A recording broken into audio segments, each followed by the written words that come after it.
गोविन्दाय नमो नमः। श्रीकृष्णाय नमो नमः। नारायणाय नमोस्तुते। आज अत्यंत प्रेम पूरित हृदय के साथ भगवत चरणारविंदों में अपनी स्थिति के लिए उपस्थित जिज्ञासु वृंद, परसों आपके सन्मुख श्रीमद् भगवद गीता का 16वां अध्याय प्रारंभ किया गया। ये 16वां अध्याय बड़ा ही दिव्य अध्याय है। भगवत प्राप्ति के लिए जिन संपत्तियों की आवश्यकता होती है, इस अध्याय में उन संपत्तियों का वर्णन है। और भगवत प्राप्ति में बाधा के रूप में जो आसुरी संपत्तियां होती हैं, उनका भी वर्णन है। दैविक संपत्तियों को अर्जित करना है और आसुरी संपदा को जीवन में से बाहर करना है। और इस सब के पीछे एक ही प्रयोजन है, इस मनुष्य शरीर के श्रेष्ठतम उद्देश्य भगवत प्राप्ति।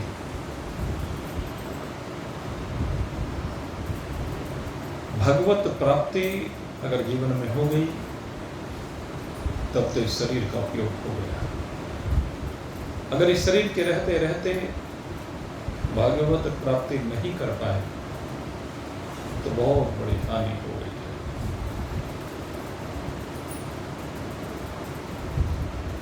भाग्यवान होते हैं वो लोग जो इस दिशा में प्रयास करते हैं।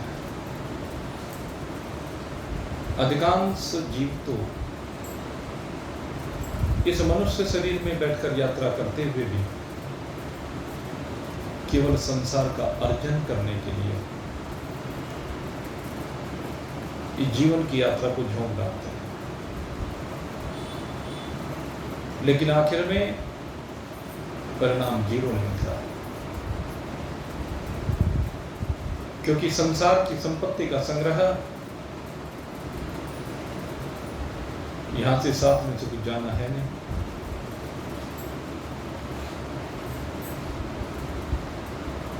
इसलिए व्यर्थ ही जीवन की यात्रा चली जाती है। अधिकांश संग्रह विनाश को प्राप्त हो जाता है, और जो विनाश को प्राप्त नहीं होता है, वह जिनको हम स्वजन इत्यादि कहते हैं, वह ले जाते हैं। इसलिए महान पुरुष कहते हैं कि भाई संपत्ति का संग्रह तो करो, लेकिन उस संपत्ति का संग्रह करो जिससे आपके उद्देश्य की सिद्धि हो। तो उद्देश्य की सिद्धि के लिए अब भगवान इस 16वें अध्याय में उस संपत्ति का वर्णन कर रहे हैं। जीवन में संपत्ति बहुत अनिवार्य है। जैसे मान लीजिए आपको लौकिक कोई भी पदार्थ खरीदना है, तो बिना संपत्ति के तो खरीदा नहीं जाएगा। आपके मन में अभिलाषा है कि मैं कोई आभूषण खरीद लूं, तो आभूषण खरीदने के लिए आपको स्वर्णकार के यहाँ जाना पड़ेगा, और स्वर्णकार के यहाँ जाकर के आभूषण देख करके फिर उसकी कीमत देनी होगी। आपकी जेब में माल होगा तो आप आभूषण को खरीद सकते हैं, और अगर जेब में माल नहीं होगा तो कैसे खरीदेंगे? आभूषण को खरीदना संभव नहीं होगा। ठीक इसी प्रकार से मेरे मित्रों, हम इस जीवन की यात्रा में आनंद को खरीदना चाहते हैं। प्रत्येक प्राणी जीवन में आनंद को प्राप्त करना चाहता है, लेकिन मेरे मित्रों, इस आनंद को प्राप्त करने के लिए भी कीमत चाहिए। अगर यदि उस आनंद को प्राप्त करने के लिए जो कीमत चाहिए वो आपके पास है, तो फिर आनंद की प्राप्ति से आपको कोई रोक नहीं सकता। और अगर यदि वो संपत्ति आपके पास नहीं है, तो आप किसी भी कीमत पर आनंद को प्राप्ति नहीं कर सकते। ये आनंद प्राप्त करने की संपत्ति है। आनंद माने परमात्मा है। उपनिषद कहते हैं आनंदो वही ब्रह्म। आनंद क्या है? ब्रह्म का ही स्वरूप है, जिसको हम सच्चित आनंद रूप से कहते हैं, सत्यम ज्ञानम अनंतम ब्रह्म रूप से कहते हैं। ये आनंद, और ये आनंद पराया आनंद नहीं, ये आनंद स्वयं का आनंद है। ये अपने आप का आनंद है, ये अपने आप में आनंद है। अपने आप में, अपने आप से अपना ही आनंद प्राप्त किया जाता है। ये ऐसा दिव्य आनंद है। तो इस आनंद को प्राप्त करने के लिए जिन संपत्तियों की इस यात्रा में आवश्यकता है, भगवान उनका वर्णन कर रहे हैं। सबसे पहले भगवान ने कहा अभयम सत्य संसोतिर ज्ञान योग व्यवस्थिति दानम दमश्च यज्ञश्च स्वाध्यायस तप आजमम्। सबसे पहली संपत्ति है अभय। अभय का सीधा सा अर्थ है भय से रहित हो जाना। लेकिन भय से रहित तब हो सकते हैं जब पहले तो भय को जाने की भय है क्या।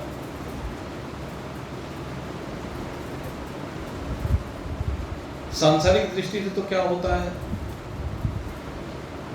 कहते कभी कोई अनिष्ट ना हो जाए हमारा, ये भय लगा रहता है सारी जिंदगी।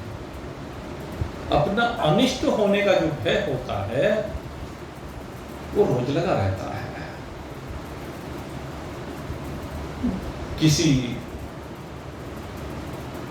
वस्तु के जो हमने संग्रह किया है उसके विनाश होने का भय लगा रहता है।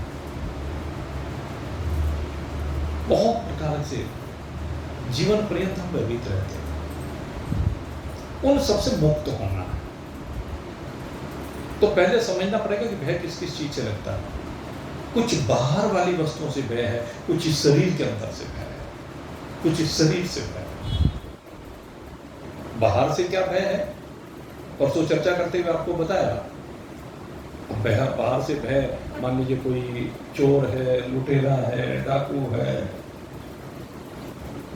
एक तो इस तरह का होता है भय। एक सरकार का भय होता है भाई बहुत, पुलिस के ढूंढने का भय होता है, और एक कहते हैं कुछ प्राणियों से भय होता है। जैसे सिंह का भय है, सर्प का भय है, और भाई सामने में तो बंदरों का बहुत भय है। गली के कुत्तों से भय होता है, घर में चींटियों सबसे भय हो जाता है। बरसात में इतनी चींटियां निकलती हैं, कोई समझ छोड़ के नहीं देती, उनसे परेशान रहते हैं। मच्छरों से परेशान रहते हैं। मच्छरों के भय की वजह से गर्मी में भी आप खुले में सो नहीं पाते। भाव क्या है कि वैसे तो देखा जाए संसार में प्रत्येक प्राणी को, अन्य जितने भी जगत के प्राणी हैं सबसे ही भय प्रतीत होता है, किसी न किसी को। तो ये बाह्य प्राणियों का जो भय है, एक तो भय ये कहलाता है। एक भाई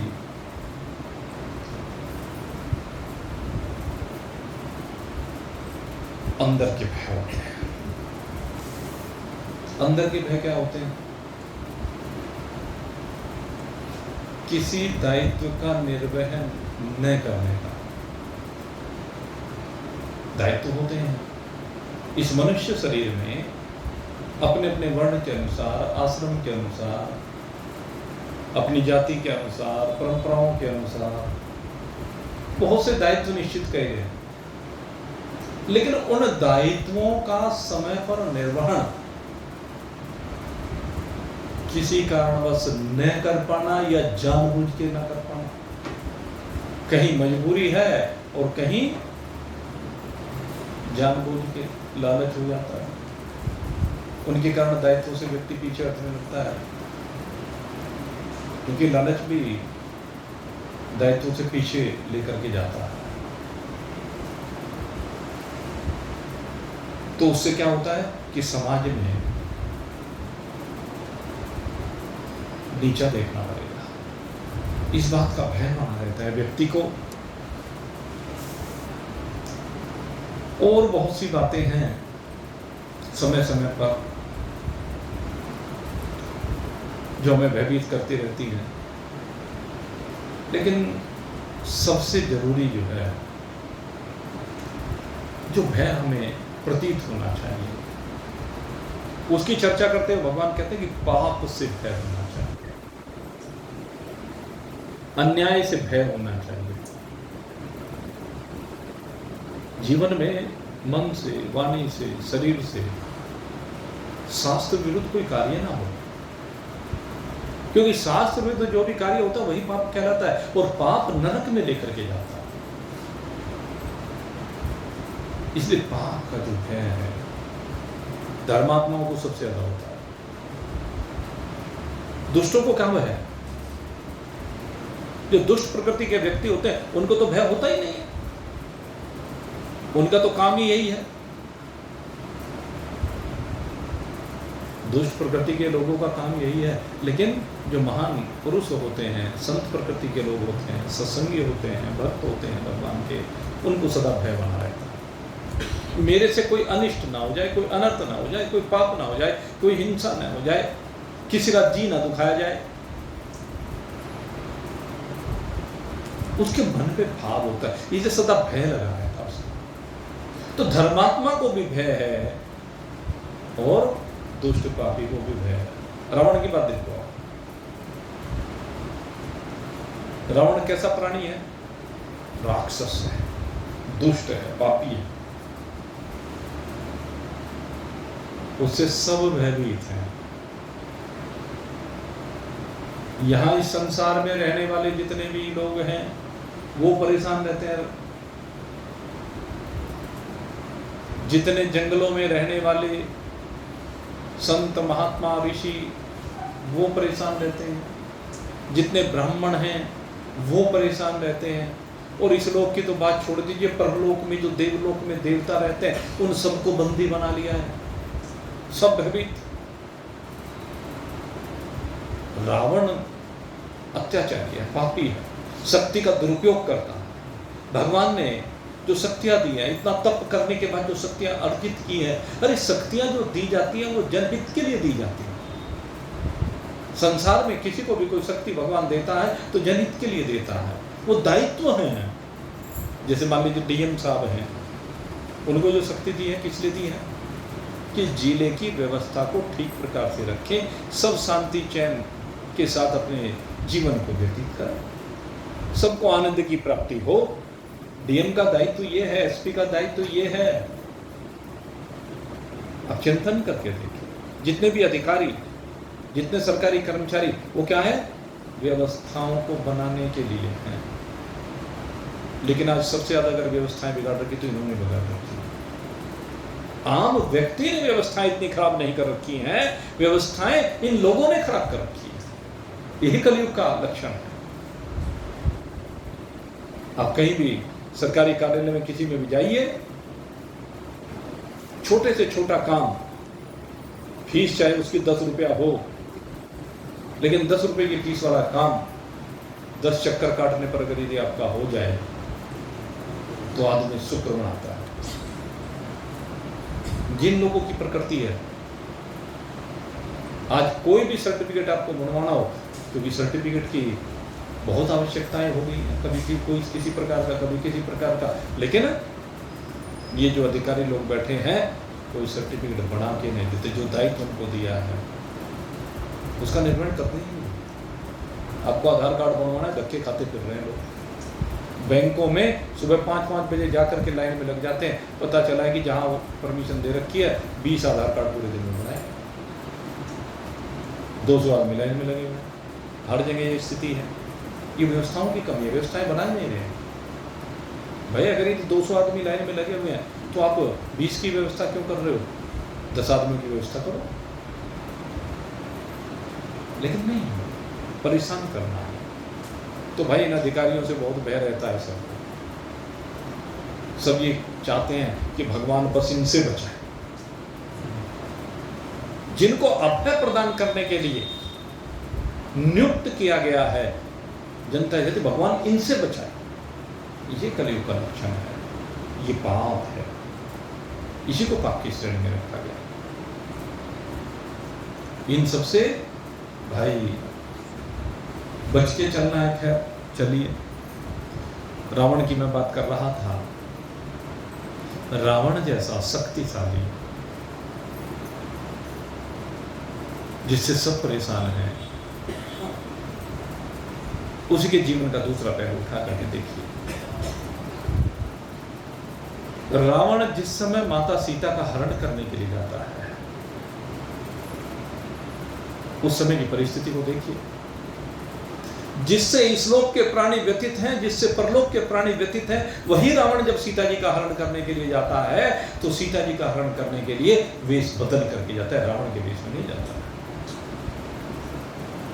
चोगा साधु का पहन लेता है और साधु का चोगा पहन करके वहां पर गोस्वामी जी महाराज कहते हैं कि कुत्ते की तरह डरता हुआ जाता है। रावण स्वान की तरह, जो जिससे तीनों लोग डरते हैं, वो कितना भयभीत हो रहा है। तो भाई परिस्थिति बदलते देर नहीं लगती है। सीता जी का हरण करके लाया तो चोर की तरह से लाया। ये परिस्थिति है। इसलिए इस बात को समझने की आवश्यकता है। अगर यदि आप किसी को भय दे रहे हैं तो उससे भयभीत तो उसे भी होना पड़ सकता है। जिस समय भगवान का सुदर्शन चक्र चलता है तो आदमी को सारे पाप याद आ जाते हैं। शिशुपाल 100 गालियां देता है भगवान को, भगवान को गालियां दे रहा है। सब मना कर रहे हैं, समझा रहे हैं, लेकिन नहीं मान रहा है। और जब किसी चीज से नहीं माना तो भगवान ने सुदर्शन चक्र का आह्वान किया, और जैसे सुदर्शन का आह्वान किया डर गया। बचने का प्रयास करता है लेकिन अब तो बच नहीं सकता। ये पाप एक न एक दिन तेरा गला काटेंगे भाई। दूसरों को कष्ट देने वाले, एक दिन तुझे इन कष्टों का फल भोगना ही पड़ेगा। इसलिए भगवान कहते हैं कि भाई किसी को भयभीत मत कर, तो दूसरे को अभय प्रदान कर। भगवान का जो भक्त होता है वो कब तक डरता है? अब विषय यह है, भगवान का भक्त, ये तो सांसारिक प्राणियों की बात हो रही थी, भगवान के भक्त की बात करें। भयभीत वो भी रहता है, लेकिन कब तक भयभीत रहता है? कहते जब तक भगवान न मिल जाए तब तक उसका भी भय बना रहता है। मीरा कहते हैं कब रे मिलोगे प्रभु? हे प्रभु कब मिलोगे? ये सांसें टूटती जा रही है प्रभु, अब शरीर की शक्ति सामर्थ्य समाप्त होती जा रही है। हे गोविंद मुझे आप कब मिलोगे? परेशान रहती है। और जब मिल गई भगवान से तो फिर तो बस मेरे तो गिरधर गोपाल दूसरा न पाओ। मिलने के बाद सारा भय जाता रहा।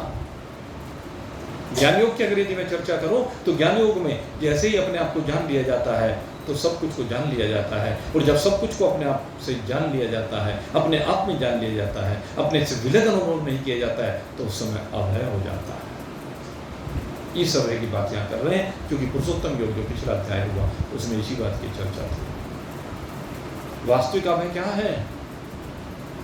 अपने आप को जान लेना, अपने सहित चराचर जगत को समझ लेना, ईश्वर को जाना। जीव जगत और ईश्वर, इन तीनों का ज्ञान होते ही भय समाप्त हो जाता है, अभयता आ जाती है। क्यों? क्योंकि चराचर जगत में एक ब्रह्म का अवलोकन होता है। चराचर जगत में एक ब्रह्म के अतिरिक्त कुछ दिखाई नहीं देता। जैसे स्वर्णकार को समस्त आभूषणों में सोने के अलावा कुछ दिखाई नहीं देता, लोहार को समस्त शस्त्रों में व्याप्त लोहा ही दिखाई देता है।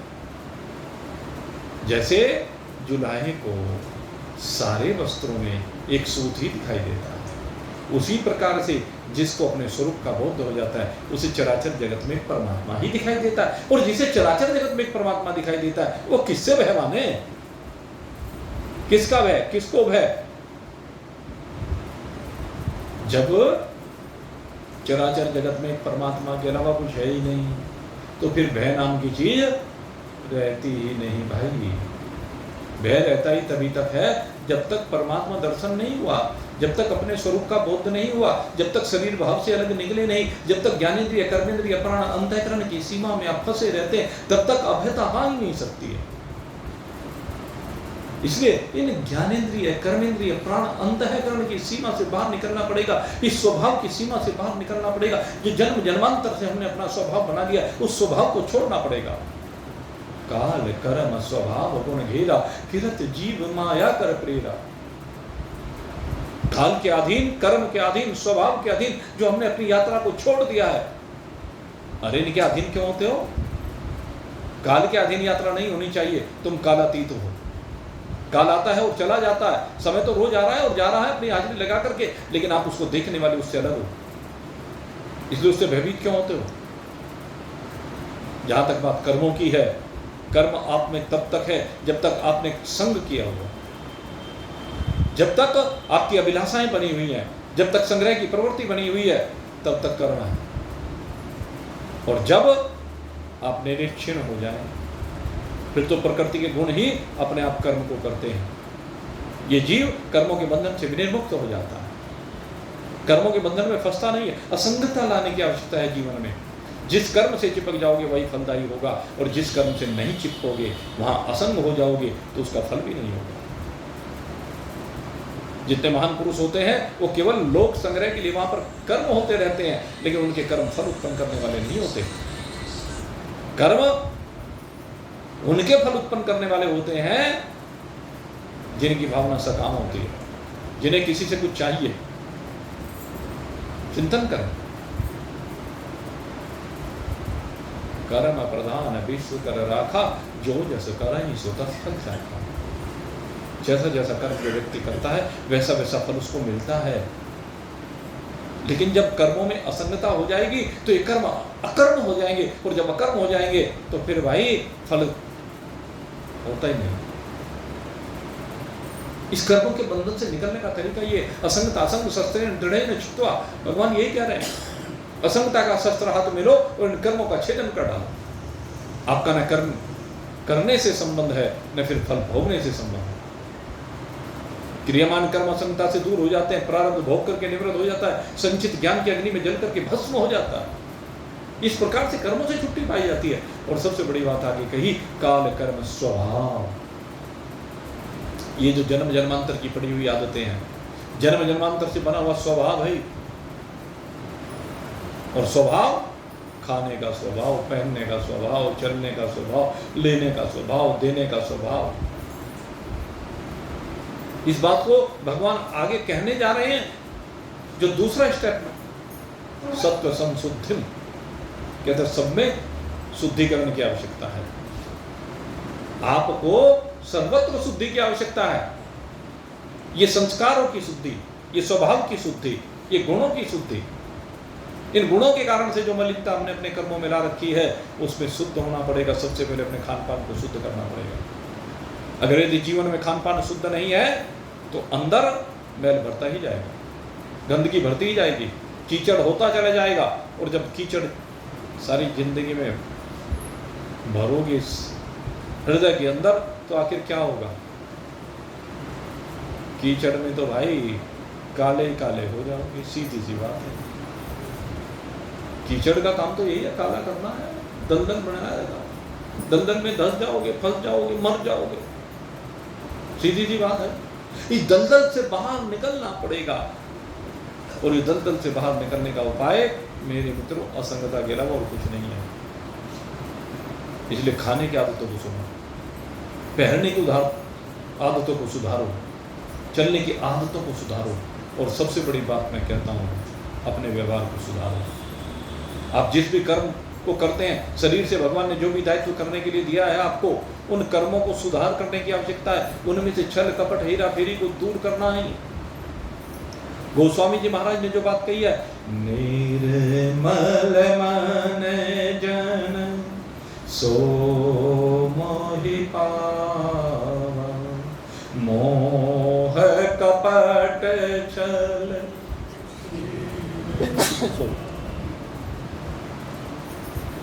भगवान क्या कह रहे हैं? निर्मल मन जन सो मोहि पावा।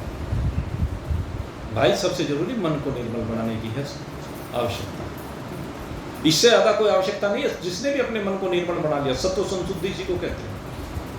इस मन को निर्मल बनाइए। और मन कब निर्मल बनेगा? भगवान कहते हैं मोह कपट छल छिद्र न बाहु। जीवन में से कपट को, छल को और जीवन में जो छिद्र है ना तुम्हारे, वो किसी और को दिखो ना दिखो, लेकिन तुम्हें जरूर दिखते हैं। बता दूं मैं आपको, आप दूसरे से तो बचा जाते हो, लेकिन आपकी अंतरात्मा गवाह है। वो जो अंतरात्मा है वो गवाही देती है, बार बार आपको रोकती है।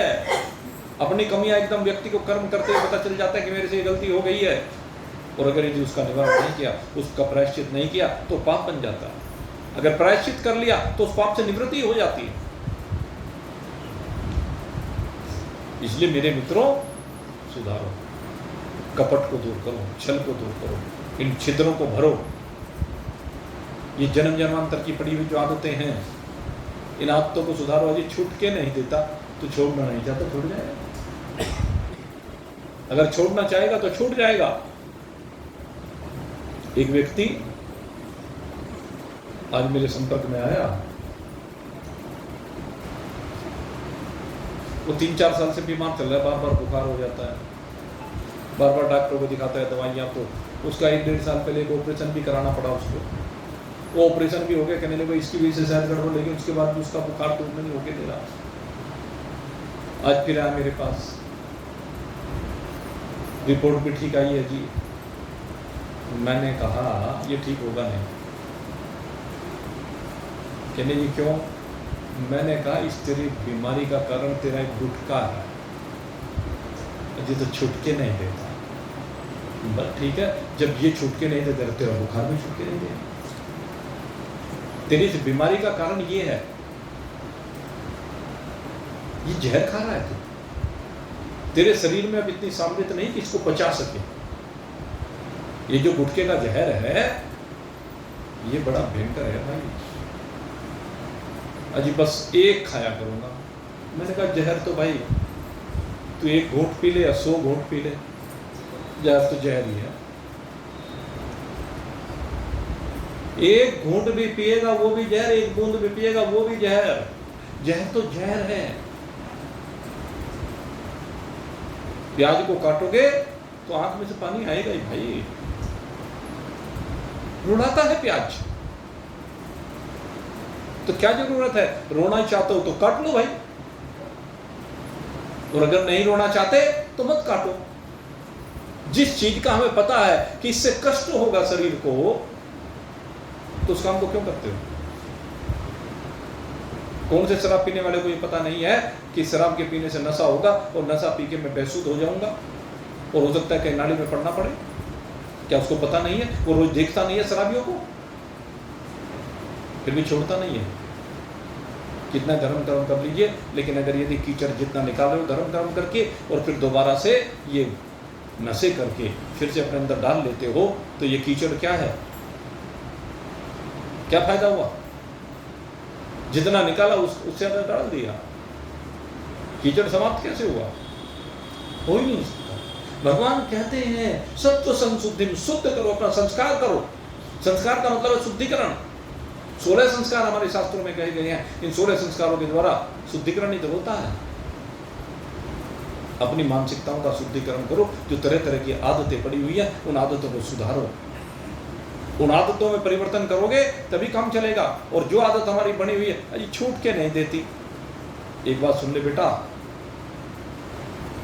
अगर यदि तूने अब छोड़ी नहीं ना तो इसी जन्म में नहीं, तो ये कहता है ना कि मौत के साथ छूट जाएगी, नहीं, मौत के साथ भी छूटेगी नहीं, क्योंकि मौत के बाद फिर जन्म है, फिर से शरीर मिलेगा। और जब शरीर मिलेगा तो वही सूक्ष्म शरीर तेरे साथ जाएगा, वही संस्कार तेरे साथ जाएगा, वही मन तेरे साथ जाएगा। तो आदतें उस जन्म में भी छूटने वाली नहीं है।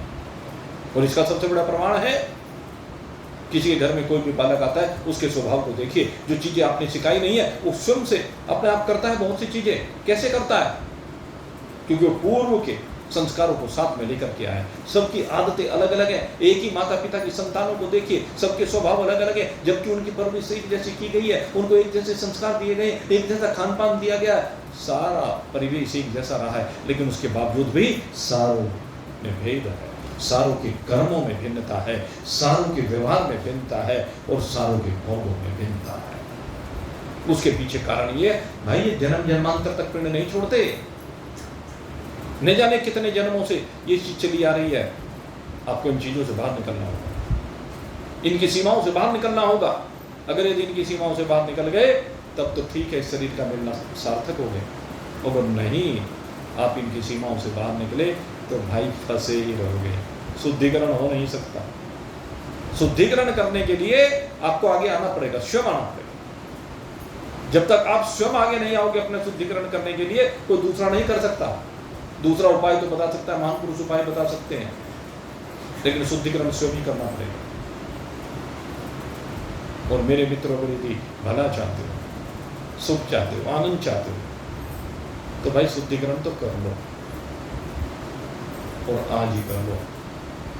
मैं तो ये बात कहता हूं, ये नहीं कि कल कर लेंगे, ये कल तो कभी आती नहीं भाई।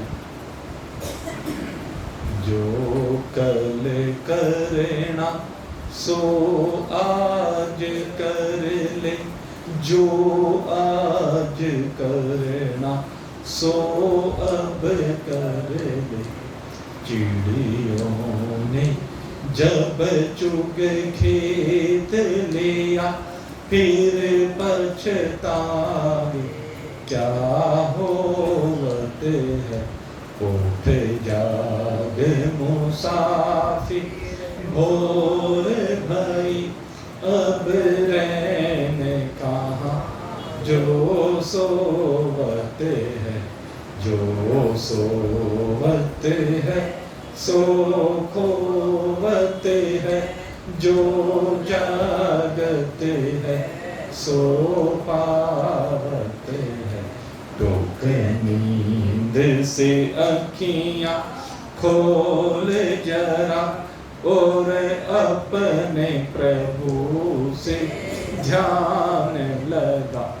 यह प्रीत करने की रीत नहीं, प्रभु जागत है तू सोवत है। उठ जागे मुसाफिर अब रहने कहा जो। भाई नींद से आँख खोल ले, नहीं तो बाद में पछताने के अलावा कुछ रहेगा नहीं। जब ये जवानी बीत जाएगी न, शक्ति सामृद्ध चली जाएगी न, हाथ से पैसा चला जाएगा न, अधिकार चला जाएगा न, बच्चों के हाथ में जिम्मेदारियां आ जाएंगी न, कोई पूछने वाला नहीं। फिर तो चारपाई पे पड़ा पड़ा खो खो करते रहना सारी जिंदगी, क्योंकि इंद्रियों में शक्ति सामृद्ध रहेगी नहीं। जो करना है जब तक हाथ पैर चल रहे तब तक कर ले भाई। और सारा कुछ लुटा मत देना, अपना परमाणु सुधारने के लिए कुछ कर लो। यही बात आगे कह रहे हैं भगवान। दानम कहते हैं, दान जितना दान कर लेगा वो तेरे साथ चला जाएगा, उससे शुद्धिकरण होगा, उससे परलोक में जो यहां पर दोगे वो सब जगह पर सहायक बनेगा भाई, यहां भी और वहां भी। दान एक ऐसी चीज है जो बहुत बड़ा संस्कार करती है। और दान भी कौन सा दान? कहते एक तो लौकिक पदार्थों का दान होता है। जो लौकिक पदार्थों का दान होता है वो सामान्य होता है। ये लौकिक पदार्थों का दिया हुआ दान आपके धन की वृद्धि करता है। जितना दान देते हो उतनी ज्यादा वृद्धि होती चली जाती है। ये दान आपको स्वर्ग में स्थान दिला देता है। लौकिक पदार्थों की बात तो यह है, लेकिन हमारे आध्यात्मिक विद्या में कहना महान पुरुषों का ये है कि दान देना है तो अभय दान दो। सबसे बड़ा दान है अभय दान। अभयम सत्व संसुप्त, कि तो दान अभयता का दो। संसार में कोई भी एक प्राणी ऐसा ना हो जिसको आपसे भय हो। और ये कब हो सकता है? जब आपका जीवन संसार के लिए समर्पित हो, संसार के प्राणियों के लिए समर्पित हो, कण कण के लिए समर्पित हो। ये अभय दान। और कहते हैं आगे मनुष्य सबसे बड़ा अभय दान भी कौन सा है? कहते हैं वो दान अभय दान कहलाता है जिसमें आपका समस्त भय समाप्त हो जाए। कैसे समाप्त हो सकता है? कहते जब किसी ब्रह्मविद ब्रह्मनिष्ठ महान पुरुष की शरण में जाकर के अपने स्वरूप का बोध प्राप्त कर, सबसे बड़ी अभयता यहां से मिलेगी। जिस समय महान पुरुष की शरण में जाकर के एक एक करके सारे वस्त्र उतार करके फेंक दोगे, अपनी मान्यताओं के वस्त्र, अपनी परंपराओं के वस्त्र, और यहां तक कि फर्ज, कर्तव्य, जिम्मेदारी, दायित्व जो भी कहते हो, वो सब भी वस्त्र उतार करके फेंक दिए जाते हैं।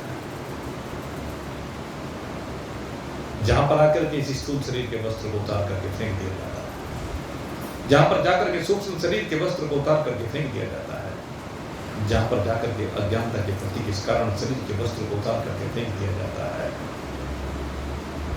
महान पुरुष यही तो करते हैं, समझा देते हैं स्थूल शरीर क्या है, 5 भूतों के चंदे की चौपाल है, आकाश वायु अग्नि जल पृथ्वी से बना हुआ है।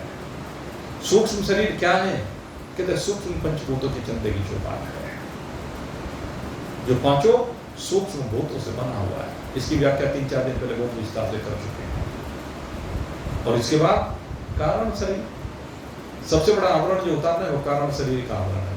कारण शरीर माने अज्ञान का आवरण, अविद्या का आवरण, नासमझी का आवरण, भूल का आवरण, और जिसके कारण से अपने आप को जीव समझ रहे हैं, जिसके कारण से अपने आप को मरने जीने वाला समझ रहे हैं, जिसके कारण से अपने आप को आने जाने वाला समझ रहे हैं, जिसके कारण से न जाने अपने कितने धर्मों का आरोप अपने आप में कर लिया है। ये कारण शरीर की चादर को उतार करके फेंकना है। और ये चादर कब उतरेगी? तो जब तुझे अपने आत्म स्वरूप का बोध होगा।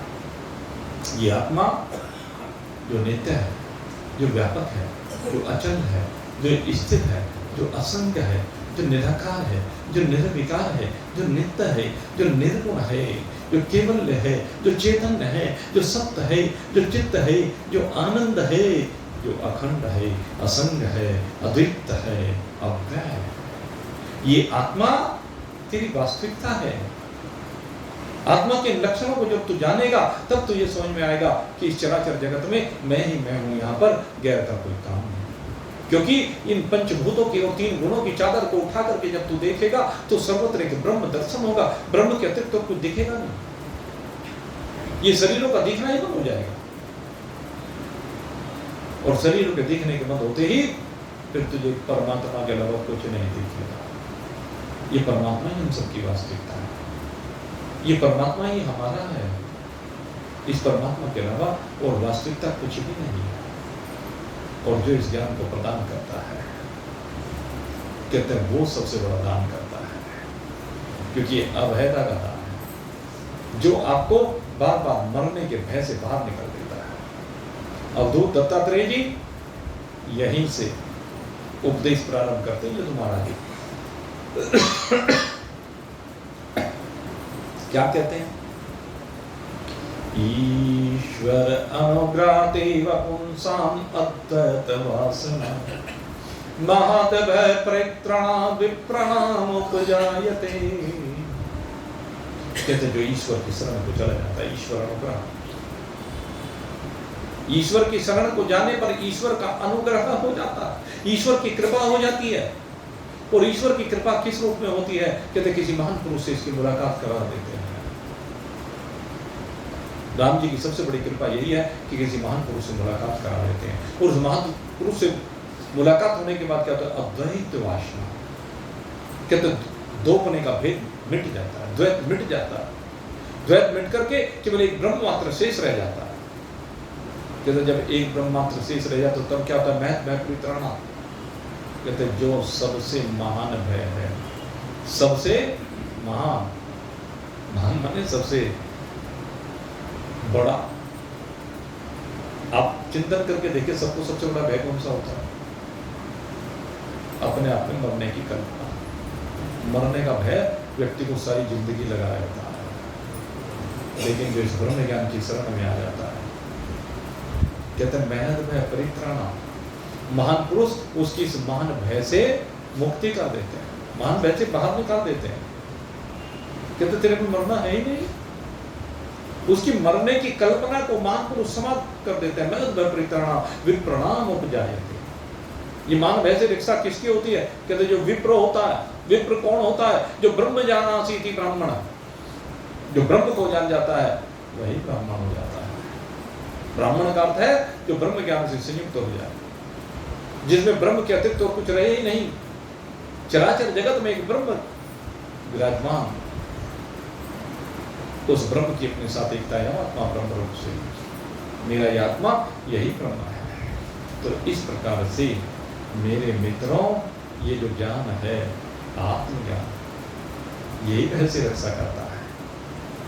इस जीव को संसार में अनेक प्रकार के ज्ञान की प्राप्ति होती है। वो जितने भी संसार में ज्ञान की प्राप्ति होती है वो भाई शरीर के निर्वाह के लिए है, वो परिवार को चलाने के लिए है, वो व्यापार को चलाने के लिए है, वो संसार में आपकी मान पद प्रतिष्ठा इत्यादि की उपलब्धि कराने के लिए है। लेकिन जो आपको लोक लोकांतरों की सीमाओं से बाहर ले जाए, भू व स्व महा जना तपः सप्तः अतल वितल सुतल तलातल रसातल महातल पाताल, कहते जो सारे लोकों की सीमा से आपको बाहर ले जाए, सब लोगों के बंधन से आपको मुक्त कर दे। असली चीज तो ये है भाई, लोक की बात नहीं, जहां पर लोक भी लय को प्राप्त हो जाते हैं। आप लोकातीत अवस्था में विराजमान होते हैं, भूतातीत, गुणातीत, लोकातीत। सब लोकों में भूतों का और गुणों का ही तो खेल चल रहा है। इन भूतों और गुणों के खेल से अपने आप को बाहर निकलना है। पंचभूतात्मक जगत और त्रिगुणात्मक प्रकृति, इन दोनों की सीमा से बाहर निकलना है। और जैसे गुणों की सीमा से बाहर निकल करके गुणातीत अवस्था में आप विराजमान होंगे, तभी आपको अपने आप में अपने आप की उपलब्धि होगी। और जिसको ये उपलब्धि हो जाती है मेरे मित्रों, उसी ने दुनिया में बड़ा काम किया होता है। अपने से जिसने मुलाकात कर ली दुनिया में, उसने बड़ी बात कर ली। जिसने इस शरीर के रहते रहते अपने से मुलाकात, अपने से मतलब आत्मा से मुलाकात, अपने से मुलाकात मतलब परमात्मा से मुलाकात। जिसने परमात्मा से मुलाकात कर ली, जो परमात्मा से मिल लिया, जो परमात्मा के साथ एक रूप हो गया, वो अभयम सत्य संशुद्धि ज्ञान योग व्यवस्थित ही, उसकी ज्ञान योग में भली प्रकार से स्थिति हो जाती है। वो अभयता को प्राप्त कर लेता है, वो बिल्कुल शुद्ध हुआ जिसमें कहीं मल का नाम ही नहीं है, निर्मल। जो निर्मल हो गया वो नित्य है, वो अविनाशी है, वो व्यापक है। यही हम सबकी वास्तविकता है। हमारी वास्तविकता इससे अलग कुछ भी नहीं है। हमारे में विकार है ही नहीं। दूसरे के विकार को अपने में मान लेते हैं। विकार तो गुणों में है, विकार तो भूतों में है। भूतों के और गुणों के विकारों को अपने आप में मान लेना, यही जीव को बंधन में ले आता है। अन्यथा तो भाई संसार तो भगवान ने जो बना करके रखा है ना, सारा सुख देने के लिए बनाया है, आनंद देने के लिए बनाया है। इसमें चराचर जगत में अगर यदि कोई ज्ञानी है तो परमात्मा के अलावा किसी के दर्शन नहीं करता। आप जो पहन रहे उसमें भी परमात्मा का दर्शन होगा, आप जो खा रहे हैं उसमें परमात्मा का दर्शन होगा, आप जो देख रहे हैं उसमें परमात्मा का दर्शन होगा, आप जो सूंघ रहे हैं उसमें परमात्मा का दर्शन होगा, आप जो स्पर्श कर रहे हैं उसमें भी परमात्मा का दर्शन होगा। सब स्पर्श रूप रसगंध, इन सब में एक परमात्मा के अलावा दर्शन होगा ही नहीं। लेकिन कब होगा? जब चादर को उठा देंगे, आवरण को हटा दोगे। आवरण को हटाए बिना हम भगवान के मंदिर में जाते हैं, सामने पर्दा पड़ा हुआ है, तो जब तक पर्दा पड़ा हुआ है भगवान के दर्शन होंगे क्या? भगवान के दर्शन तब होंगे जब उस पर्दे को हटा दो। पंडित जी जब कपाट खोलते हैं तो पर्दे को हटा देते हैं, और पर्दे के हटते ही भगवान का दर्शन हो जाता है। ऐसे अज्ञान का पर्दा जब हटा दोगे, भूतों का पर्दा जब हटा दोगे, गुणों का पर्दा जब हटा दोगे, अपनी मान्यताओं, परंपराओं और अपनी तरह तरह की आदतों का पर्दा हटा दो भाई। इन आदतों को बदल डालो। आदत बुरी है, यह भी बदल डालो। अब नहीं बदलोगे तो फिर बदलने वाली नहीं है, क्योंकि जरूरी थोड़े अगली बार मनुष्य शरीर मिल जाएगा। शेर का शरीर मिल गया, अब शेर को चाहे कुछ ही कितने तुम खूब लड्डू, पेड़े, हलवा, ड्राई फ्रूट्स, पता नहीं कितने मिष्ठान खिला दो तुम, लेकिन वो अगर उसके सामने कोई मांस का टुकड़ा डाल दोगे, वो मांस ही खाएगा भाई। वो प्राणियों को मारना नहीं छोड़ेगा। कितना ही माल खिला लेना उसे, सांप को कितना ही दूध पिलाना, वो जहर समाप्त हो जाएगा क्या उसका? काटना बंद कर देगा क्या? वो डसना बंद नहीं करेगा।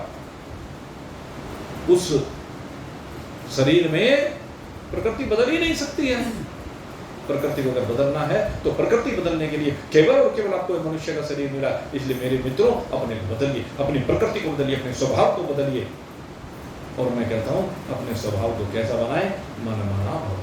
भगवान कहते हैं मेरे जैसा बना, मन मना भाव। जैसा भगवान का स्वभाव है ना, वैसा स्वभाव बन। और भगवान का स्वभाव कैसा है? कहते सब मेरी संतान, एक बाप के बेटे हैं हम, एक हमारी माता, दाना पानी देने वाला एक ही सबका दाता।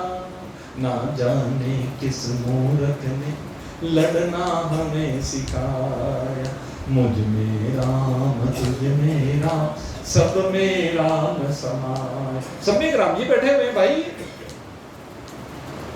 तो इस राम जी को देखने ज्यादा सुनाओ भाई। राम जी को देखोगे तो बस परमात्मा जैसा स्वभाव बन जाएगा। भगवान यही कहते हैं, मनमना भगवान भक्ता मध्यादि माम नमस्कुरु मामे वैश्य सप्तम ते प्रतिजा प्रियोसी में।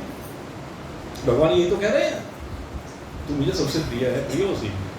अगर तूने अपना ऐसा स्वभाव बना लिया तो तुम मुझे सबसे प्रिय है। और जो भगवान को प्रिय हो जाता है, भगवान उसे भव से पार उतार देते हैं। आप सबके लिए बहुत बहुत भगवान से प्रार्थना करता हूँ कि हे प्रभु, आप सबको इस भव से पार उतार दें, और भव से पार उतार करके आपकी नैया अपने लोक में पहुंचा दे। भगवान के लोक का मतलब है भगवान से मिल रहे। तो आप सब भगवान के हैं, लेकिन भगवान से जो दूरी अनुभव कर रहे हैं उस दूरी को समाप्त कीजिए और भगवान के साथ एक रूप हो जाइए। इन्हीं स्वभावों के साथ आज के सत्संग को हम यहीं पर विश्राम दे रहे हैं। कल फिर आपकी सेवा में उपस्थित होंगे भाई। तब तक के लिए जय राम जी। बोलिए सच्चिदानंद भगवान।